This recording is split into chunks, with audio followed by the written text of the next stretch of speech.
One day you'll look back on all of this, the strange sensations, the things you couldn't name, and you'll see them differently.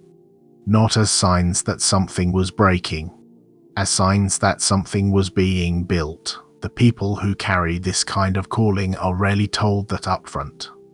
Usually it's already well underway before anyone says a word. For years, a lot of you have been carrying this alone, wondering if something was wrong. Sitting in waiting rooms, trying to describe sensations that didn't have names, watching people search for explanations that never came. The tests came back normal. The scans showed nothing, and yet your body kept speaking in a language you hadn't learned yet. That's what we're going to start to change. What you're about to understand isn't a diagnosis.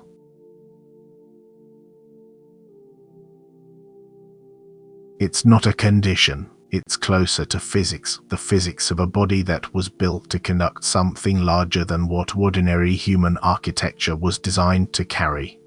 And the place to start isn't what your body is doing wrong, it's what it's been doing right this whole time without you knowing. The physical body isn't a closed container, that's the starting point. Modern thinking has trained you to see it as a machine, organs, chemicals, electrical impulses, all running more or less the same in every person, but there's another way of understanding it, one that shows up in both somatic science and spiritual phenomenology. The body as an organic transducer. A transducer receives energy and converts it into another form. That's its whole job. Take one kind of signal, translate it into something the rest of the system can work with. Think of a microphone. A speaker. The way a phone takes invisible electromagnetic waves and turns them into a voice you recognize. A transducer stands at the boundary between two worlds and makes communication possible. Your body does the same thing. It receives energetic, electromagnetic, and subtle vibrational input that your conscious mind has no direct access to, and it converts that input into biological, neuromuscular, and hormonal signaling. The sensations you've been writing off as oddities, as glitches, as something to worry about, those are the output of that conversion. That's what translation feels like when it happens in living tissue. So here's the question that should be forming right now. If the body is a transducer, what is it transducing? What's the input that produces all of this? That question sits at the center of everything, and the answer will change how you interpret every strange thing you've ever felt and couldn't explain. When a person is carrying a sovereign assignment, spiritual authority, expanded discernment, the weight of ancestral clearing, the central nervous system doesn't stay the same. It undergoes recalibration, structural and electrical recalibration. The pathways through which your body conducts information are being rewired. Think about what that actually means. The central nervous system is the body's primary conduction network. It manages the balance between the sympathetic and parasympathetic states, alertness and rest. It regulates vagal tone, which is your body's ability to come down out of stress. Every signal in your body travels through this infrastructure. When that infrastructure is being recalibrated for higher voltage, the effects aren't subtle. The two nervous systems rebalance. Vagal tone rewires. The body's whole translation matrix, the system that converts energetic input into physical sensation, develops new capacities. Shifts in skin conductance, gut-level warnings. Changes in how the body regulates heat. These aren't side effects of something going wrong, they're evidence of something being upgraded. Research into electrodermal activity, the measurable electrical properties of the skin, has shown something worth sitting with. In studies of individuals in heightened states of consciousness, increased spiritual or meditative baseline awareness correlates with elevated electrical conductivity across the skin. The more developed the internal state, the more conductive the outer surface becomes. That's not a metaphor, that's a measurable physical property of your body changing in response to something you're carrying inwardly. The skin itself becomes a more efficient conductor when the consciousness inside the vessel is operating at higher capacity. And this is where the experiences you've been carrying start to make sense. Once the baseline conductivity rises, once the central conduits are rewired, the body begins to register input that would have passed right through it before. Fine microcurrents along the forearms, tingling at the cranial suture lines. A heightened sensitivity to everyday devices. These experiences show up again and again in transpersonal clinical literature, in mystical archives across traditions, in people going through intense spiritual transformation. For years you may have told yourself it was nothing, a trick of the nervous system. Stress. Fatigue. The body does this sometimes, you said, and you kept moving. But look at what these things actually point to. Not physical breakdown. Not illness, not the beginning of some quiet decline you've been dreading. They point to a nervous system expanding its capacity, learning to conduct higher volumes of consciousness without triggering autonomic failure. Your body isn't failing. It's adapting. The capacity is growing. The vessel is learning to carry more current than it was originally rated for. And the sensations you've spent years trying to explain, the microcurrents, the tingling, the strange sensitivity, those are the evidence that this expansion is already happening. Which brings you back to the question that's been waiting. If your body is a transducer being rewired for higher conduction, showing measurable increases in electrical conductivity across the skin itself, what is the input it's converting? What signal is your nervous system now calibrated to receive? You've been looking at your body through the wrong frame entirely. Not broken, not failing, not something to be fixed. Something listening. Pause. 3 in the morning finds most of the world at its lowest point. Body temperature dropped. Melatonin at its peak. The mental static of an entire planet finally quiet enough to hear through. And yet there you are, eyes open. Fully alert. As if someone switched on a light inside your skull. This isn't insomnia. It's not restlessness. It's not the anxiety you've been told it is. The old traditions knew this window. They had names for it. The watch of the night in one lineage. The Amrit Vela in another. The ambrosial hour, the time of nectar, when the veil between the conscious and the subconscious thins to almost nothing. Two traditions separated by oceans and centuries, pointing at the same narrow slice of darkness. What they were describing is a precise biological event. At this hour, core body temperature sinks to its lowest nocturnal point. The pineal gland reaches maximum secretion. Endogenous DMT derivative pathway activity peaks at baseline levels. The body isn't failing. It's entering its most chemically receptive state. Something else happens in that window. The electromagnetic noise of the world drops significantly. Every device, every restless mind, every frequency of human interference goes quiet. For a few hours, the planet stops shouting. And your brain, sensing that silence, does something remarkable. It shifts out of slow wave sleep and lands in a state of sharp, clear alertness, high alpha, high theta, perfectly coherent. You wake up not groggy, not reaching for the clock. Wide awake, clear, present. As if something just finished rather than something just began. The old traditions treated this awakening as a delivery.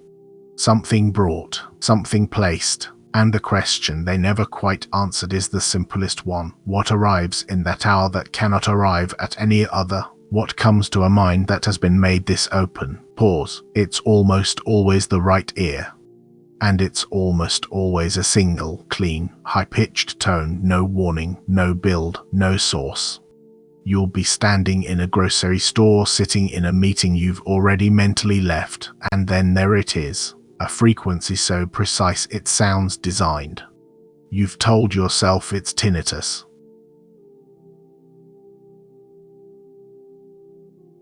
The refrigerator. Your own blood moving.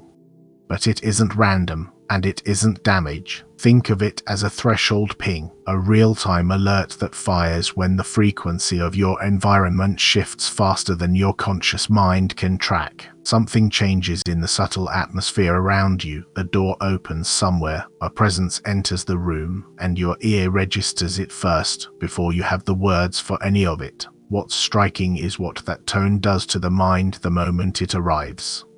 The mental chatter clears. The noise drops away.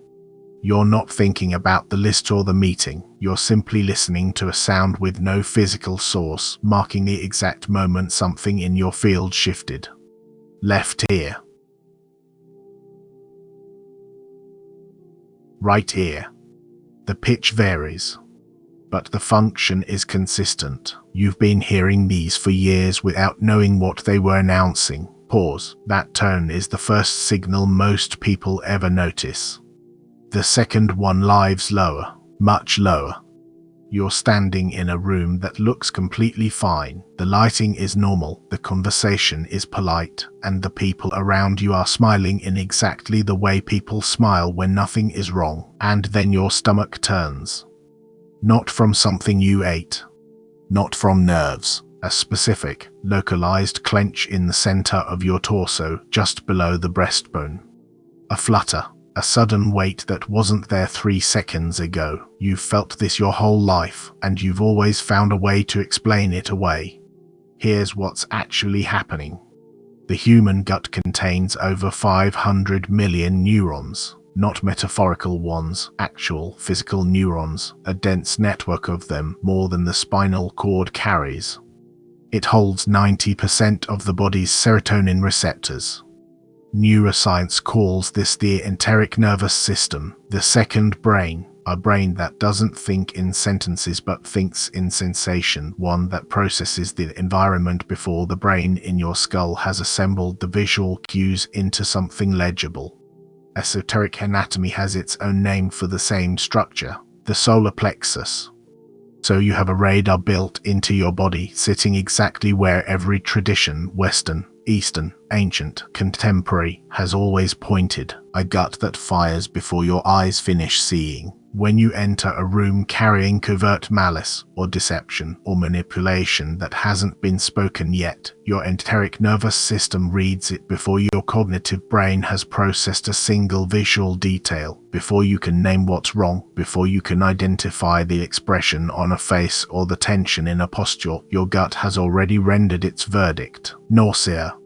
Flutter. That specific, localized weight. This isn't anxiety. Anxiety is a response to something you're afraid of. This is detection, a warning system calibrated to fire early, because that's what it's for. Your gut is doing its job. The social performance around you is designed to conceal what your gut can already read. I think about this often, the way we've been trained to override it. You've told yourself you were being irrational, too sensitive, that the feeling would pass if you just stayed long enough, smiled wide enough, gave it a fair chance. And some part of you did this because somewhere along the way you learned that politeness outranks perception. It doesn't. Pause. The body you're standing inside is a finely tuned instrument. When it clenches, it isn't malfunctioning, it's reporting. There's another signal that lives in the same territory, not in the gut, but in the breath. You've experienced this one at the oddest moments. Sitting still, thinking of nothing in particular, and suddenly your body takes a breath you didn't ask for. Deep, involuntary, almost startling. 2 quick inhales, then 1 long exhale that empties the lungs completely. A sigh you didn't choose. Respiratory physiology has a name for it. The physiological sigh. 2 short inhales followed by an extended exhale. The mechanism re-inflates collapsed alveoli and stimulates the vagus nerve, the body's fastest, most direct way of shifting from tension into calm. Now sit with this. For someone who absorbs what's around them, dense conversations, crowded rooms, proximity to someone carrying something heavy, that sigh isn't a glitch. It's an automated release. Your body doesn't wait for you to decide what to do with what you've absorbed. It purges. It resets. It expels what you took in before it has a chance to settle. You've sighed like this after conversations you couldn't explain, after rooms where you couldn't name what was wrong, after someone walked away and you realized, only then, that your shoulders had been up by your ears for the past hour. That was your nervous system clearing itself. Your body taking out the trash. The vessel resetting its own baseline. You've spent years reading these signals wrong. The flutter meant fragility. The sigh meant you were running low. And the deepest misreading, the one that's cost you the most, is the belief that if you just pushed harder, tried harder to be normal, the signals would finally stop. They won't. They're not noise. They're a message, and they're about to get harder to ignore. Because as the nervous system grows more sensitive, it starts losing patience with anything that gets in the way. Dense, processed food, alcohol, synthetic fragrances that used to go completely unnoticed. Have you felt your body begin to refuse things it once accepted without a second thought? Not through willpower, not through some decision you made. Just a quiet, physical no. A sudden refusal. The vessel is asking for cleaner conditions, real food, real water, clear lines. What once felt fine now sits heavy. What once went unnoticed now registers like interference. You didn't choose this. It's just happening. And your body will keep telling you exactly what it needs with a certainty that's difficult to talk yourself out of. There's another layer to this that most people misread entirely.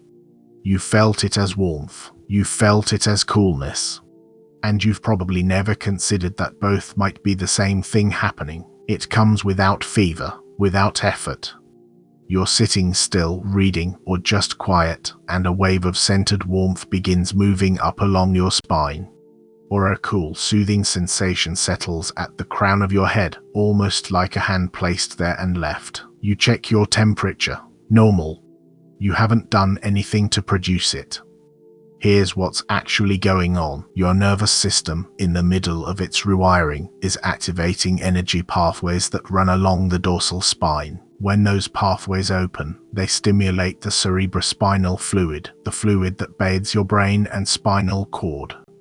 That fluid is the most direct conduit your body has for transmitting signal, and when it's stimulated, you don't experience it as a thought. You experience it as temperature, heat, coolness, a distinct sense of movement that has no physical cause you can point to. These pathways are ancient. In the classical traditions of the East, there's a name for this, Kundalini. In the Hesychastic prayer traditions of the Christian East, a completely separate lineage, developed in isolation, describes the same thing in entirely different language. The warming of the heart, the mind descending into the heart, divine energy rising along the spine. These two traditions never borrowed from each other. Different continents, different languages, different theological worlds entirely, and both of them recorded the same physical signature: warmth along the dorsal spine without fever, coolness at the crown, a current that moves without exertion. 300 million years ago, cerebrospinal fluid moved through a primitive neural tube. What you feel when that warmth rises, that's the same architecture, carrying something it was never originally built for.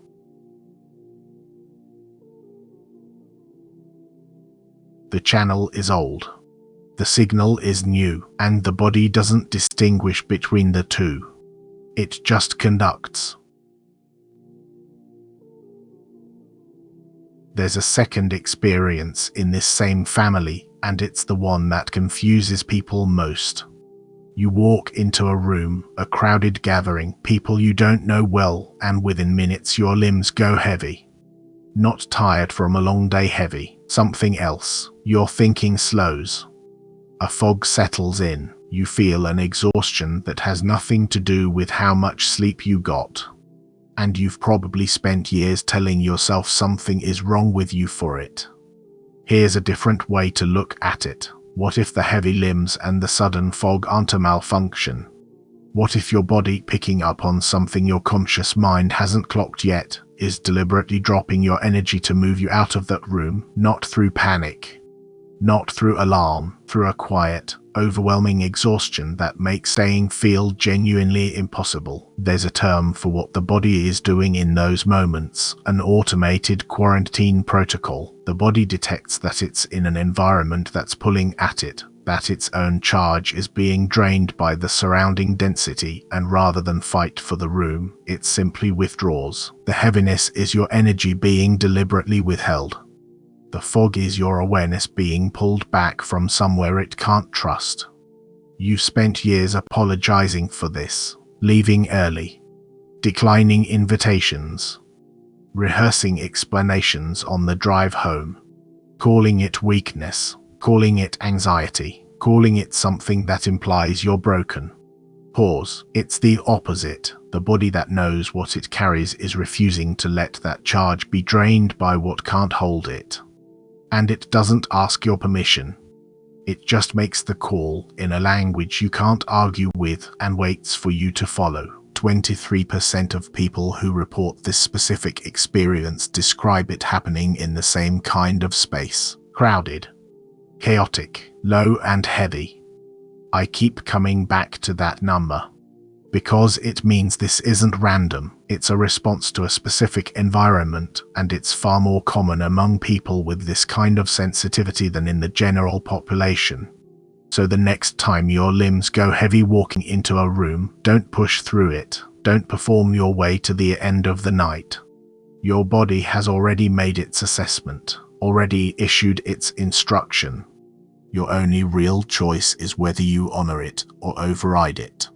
And of those two options, only one has ever protected what you carry. A scientist named Antonio Damasio spent years asking a question his field mostly wouldn't go near. If the body isn't just a vehicle for the mind, if it isn't simply carrying the brain around like cargo, then what is its judgment actually worth? What he found asks us to rethink every single sensation we've mapped here.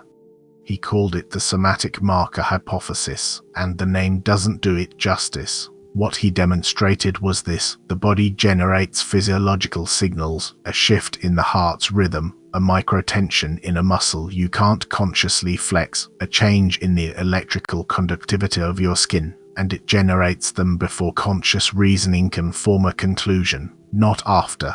You don't think your way into the signal arrives, and then the thought catches up. Your body isn't a passive container. It's a decision-making instrument that reaches its verdict before your mind has even opened the file, and that means everything you've been taught to do with these signals is backwards. You've been told the flutter in your stomach is anxiety to be soothed. The heaviness in your limbs is fatigue to push through. The sudden need to leave a room is a flaw, something to correct with better coping skills. Damasio's work says the opposite. These physical reactions are verified intelligence. They're not inconveniences to be medicated away. They're not glitches to be overridden. They are the earliest, most reliable information your whole system produces. And when you override them, you're not being strong. You're firing your best analyst because the report is uncomfortable. So here's what biological stewardship actually looks like. As covered before, the body's warnings carry weight, clamping, heaviness, the pull toward the exit. What hasn't been said yet is what overriding those signals costs at the structural level. Every time the body's verdict is dismissed, the threshold for registering the next signal rises. The instrument recalibrates toward silence. Not because it stops working, but because the pattern of being ignored accumulates. You're not just skipping one warning, you're training the system to deliver them more quietly next time.